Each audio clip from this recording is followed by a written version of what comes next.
Reversal. The Abandoned Woman's Transformation. Chapter 1, Divorce. Sorry, I need an heir. February 14th, Valentine's Day. Zhuang Mingyue, 31 years old, died of cancer. The air in Jing'an Hospital in the imperial capital was filled with the pungent smell of disinfectant. Zhan Yan, the doctor gave me a dialysis needle today. It hurts so much. I'm dying, can you come see me? Please, Zhan Yan. Zhuang Mingyue weakly turned her head, looking at the text message page on her phone. She had sent several messages, but they were like stones sinking into the sea. Zhan Yan did not reply. And 4 drip hung from the back of her hand.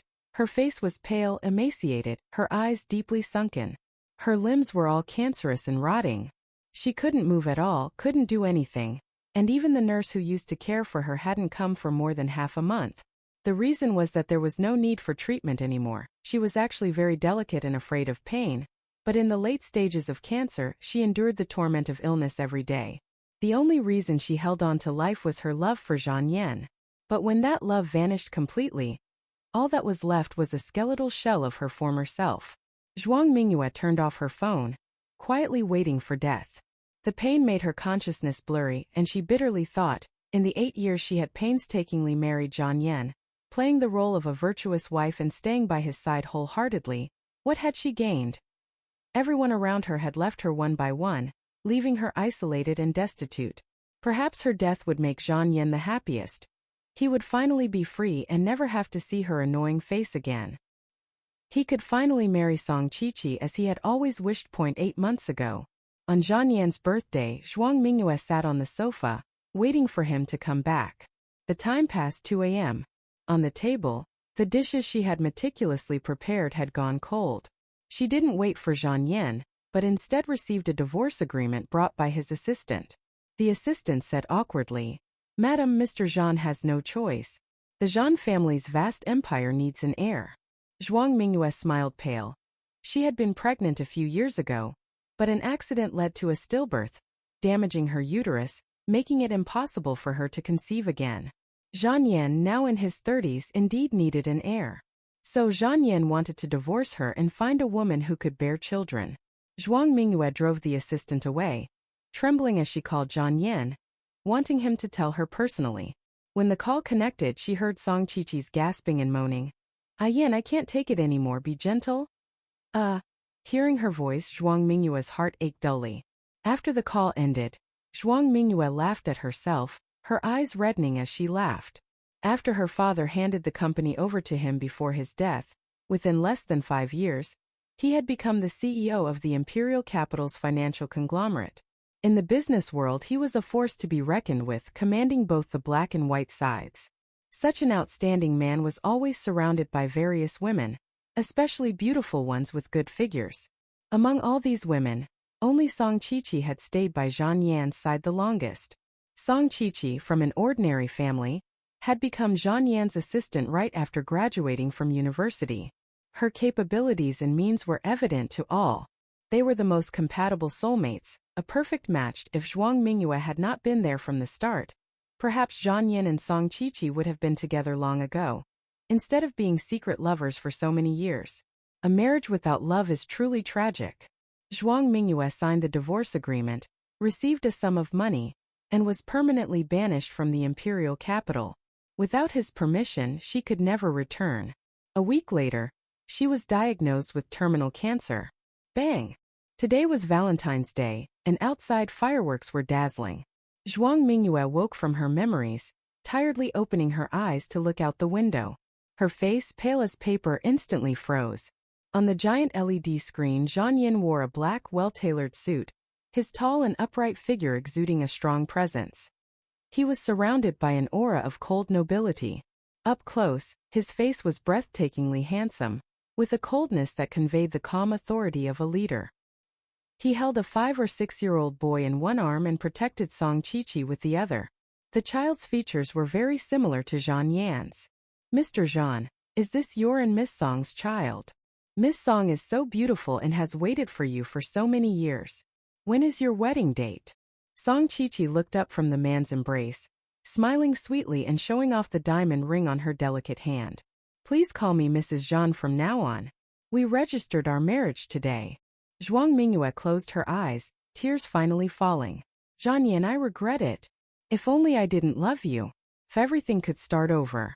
I would never fall in love with you again.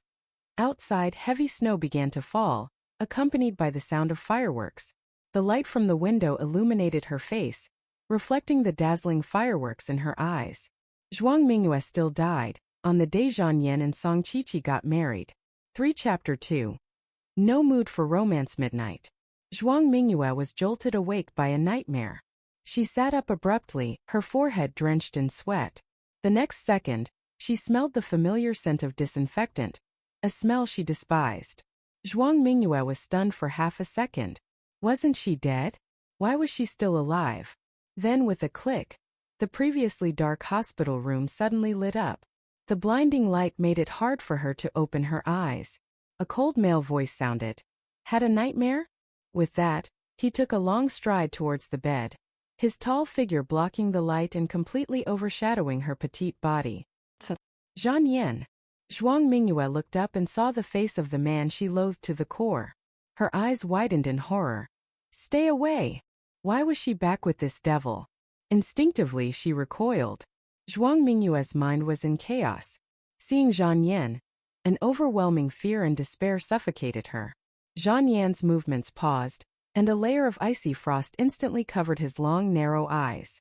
He stared at her unhappily, his handsome face clouded with gloom. I'll call the doctor for you. His cold, hoarse voice was like a guillotine, radiating danger. With a bang, the door closed and Zhuang Mingyue's tense nerves finally relaxed. After the man left, the room was no longer filled with his oppressive presence. Zhuang Mingyue hurriedly lifted the blanket, and suddenly, a sharp pain shot from her wrist. She looked down and saw her wrist wrapped in gauze. Had she slit her wrist? Enduring the pain, Zhuang Mingyue used her other hand to pick up the small cell phone on the bedside table and pressed a button to check the calendar. When she saw the date, she was too stunned to think. It was the year 2000, the year she turned 20. Zhuang Mingyue tried hard to recall. She was hospitalized now because she had slit her wrist to force Zhan Yan to accept her confession. Zhan Yan had been adopted by Zhuang Haixing as his godson when Zhuang Mingyue was 10. She had truly fallen in love with him when the Tibetan mastiff her family raised suddenly went mad and charged at her. Zhan Yan had saved her, shielding her with his body, his arm bitten deeply by the dog, blood flowing profusely. His voice was in her ears. Don't be afraid. Close your eyes. Zhuang Mingyue trembled, feeling the warmth on her eyes. It was so warm. She could never forget the sense of security Zhan Yan gave her, making her incredibly attached to him. At 20-something, Zhan Yan already had the steadiness of a mature man. He was extremely handsome with sword-like eyebrows and starry eyes, broad shoulders, a slim waist and narrow hips. But he was always cold, maintaining a 3-foot distance from everyone, never smiling. A few days ago, on Zhan Yan's birthday, she had wanted to surprise him by presenting herself as a gift, so she stripped naked and lay on his bed. She was an adult now and could do anything. When Zhan Yan returned in the early morning and found her on his bed, he threw her off in disgust, calling her shameless. It was the first time Zhan Yan had been so angry with her. That night, he slammed the door and left, disappearing for several days to avoid her. Zhuang Mingyue couldn't find any news about him, so she used this stupid method of slitting her wrist to force him to appear. Thinking about all the consequences of being with him, Zhuang Mingyue was terrified. A few minutes later, several doctors rushed in. Zhan Yan stood at the door with a gloomy face, his dark eyes coldly sweeping over Zhuang Mingyue's pale face. When Zhuang Mingyue first woke up and looked at him, her eyes were filled with fear and despair. Why was she afraid of him? The doctors checked Zhuang Mingyue's condition and, after discussing with their colleagues, said, "The patient's fever has subsided. She can be discharged tomorrow. Remember not to get the wound on her wrist wet, and come back in a week to have the stitches removed." The man's originally stern face relaxed a bit. "Thank you." The doctors didn't linger, giving a few more instructions before leaving the room. After they left, the small room was left with only Zhuang Mingyue and Zhan Yan. Zhuang Mingyue lay nervously on the bed, closing her eyes to avoid looking at him. Zhan Yan glanced at his watch and said warmly, I have a meeting in half an hour and need to go back to the company. I'll come to pick you up at 8 tomorrow to handle the discharge procedures. Zhuang Mingyue tugged at her lips. Zhang Yan was always like this, rejecting her on one hand but treating her so well on the other, giving her the illusion that he loved her. She didn't want to talk, or more accurately, she didn't want to say anything to Zhang Yan. She didn't even want to look at him. The pain from her death hadn't dissipated, and she couldn't face Zhang Yan so calmly. Seeing her silence, Zhang Yan's dark eyes narrowed slightly, showing some displeasure. Don't do anything foolish to hurt yourself again. If you want to date someone, you can find someone else. I'm not suitable for you. Zhuang Mingyue's heart tightened. This sentence was exactly what Zhang Yan had said in her previous life. She remembered that in her past life, after Zhang Yan said this, she had cried her heart out and even had extreme thoughts of jumping off a building. But Zhang Yan had coldly said, "If you want to die, do as you please." Zhuang Mingyue had died once already. Her love for Zhang Yan had been worn away by countless days of despair. Zhuang Mingyue opened her eyes, her face still pale, and looked calmly at Zhang Yan. "Zhang Yan, from now on I don't love you anymore." Chapter 3. Zhuang Mingyue's exclusive passenger seat. Zhuang Mingyue took a deep breath and smiled at Zhang Yan, saying softly, "Brother, I'm sorry. I was too willful before. I was wrong. I shouldn't have pressured you like that. I thought it through. From now on, I will remember that you are my brother." She didn't argue or make a fuss, remaining as calm as a lifeless doll. Zhang Yan's dark eyes flickered, and his thin lips curled into a cold, mocking smile. Was this her new tactic? Zhang Yan spoke warmly. "It's good that you understand. Get some rest and don't stay up too late. I'll come to pick you up tomorrow." Then, like an elder, he reached out and patted her head. Zhuang Mingyue resisted the urge to dodge and obediently nodded as Zhang Yan turned. The tenderness in his eyes disappeared, replaced by indifferent coldness. Leaving the ward, Zhang Yan took a white handkerchief from his pocket and wiped the hand that had touched Zhuang Mingyue. Reaching the elevator, he threw the handkerchief into a nearby trash bin. When the elevator doors opened, Zhang Yan stepped in and pressed the button for the underground parking. An Audi car was waiting with its headlights on. In the passenger seat sat a woman with long wavy hair, dressed seductively, holding a cigarette. Her sexy red lips exhaled a puff of smoke. Her eyes followed the man's straight figure as he got into the car. "Did you calm her down?" Zhang Yan fastened his seatbelt, a trace of disgust flashing unnoticed in his eyes. He snatched the cigarette from the woman's hand and threw it out the window, saying coldly, "No smoking in my car from now on." The woman smiled flirtatiously, crossing her legs. "If I don't smoke, how can I cover up the sweet fragrance of the little girl's perfume?" Her eyeliner-lined eyes glanced at the pink perfume bottle in the car, with a sticker that read, "Zhuang Mingyue's exclusive passenger seat."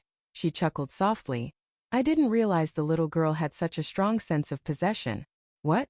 Never thought of marrying into the Zhuang family? By using her, you could achieve your goals with half the effort and without all the trouble." Zhang Yan turned the steering wheel and pressed the accelerator, leaving the parking lot. "Zhuang Mingyue can't be touched for now. I still have use for her. TSK, I thought you might have softened and couldn't bear to harm her. Turns out you're even more ruthless than I thought. Looks like she isn't much. After all these years, she still couldn't win you over." Zhang Yan frowned in annoyance, saying coldly, "Say one more word and get out of my car." Zhuang Mingyue, just a naive fool. He had no interest in a little girl who hadn't fully matured. The car drove off into the night until it disappeared. Zhuang Mingyue lay on the hospital bed, eyes open, feeling the occasional slight pain in her wrist, staring calmly into the pitch-black darkness. She kept her eyes open until the sun began to rise outside. Not wanting to wait for Zhang Yan to pick her up, she handled her discharge at 6:30 a.m. and left on her OWI. In her previous life, she had given her entire life to Zhang Yan. In this life, she wanted to live for herself. She knew Zhang Yan's purpose for staying in the Zhuang family. He simply wanted revenge. She also knew she couldn't stop him. Zhuang Mingyue wouldn't try to stop him. She no longer wanted to be involved in the hatred between her father and Zhang Yan, letting them fight to the death if they wished. Zhuang Mingyue didn't want to be as naive as in her previous life, thinking she could mediate and make them let go of their hatred and live peacefully together. Now, she just wanted to graduate from university, endure 3 more years. Then she would leave the Zhuang family, leave the imperial capital, and live her own life. Welcome to subscribe to my channel. Hit the bell and follow.